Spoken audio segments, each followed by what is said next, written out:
algú que no hagi sentit a parlar mai d'en Quintana, perquè és el títol de l'exposició, senzillament Quintana. En Quintana per aquí i en Quintana per allà.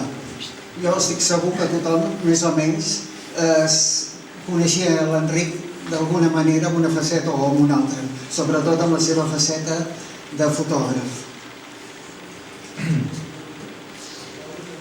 En Quintana no era pas un fotògraf professional d'aquests de saló que feia fotografies artístiques, més aviat era com una espècie de saltejador de camins, que tot el dia anava amb la càmera penjada al coll, una mica com aquell personatge del Trencant el silenci.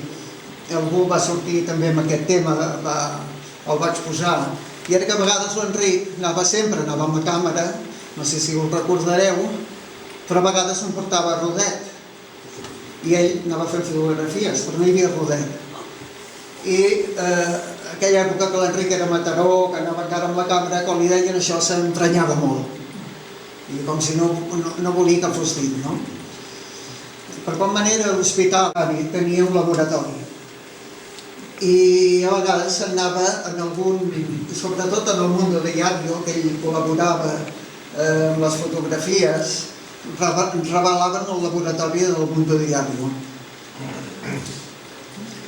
Però què passava? Llavors l'Enric va escriure que és un homenatge a un altre fotògraf històric de Mataró,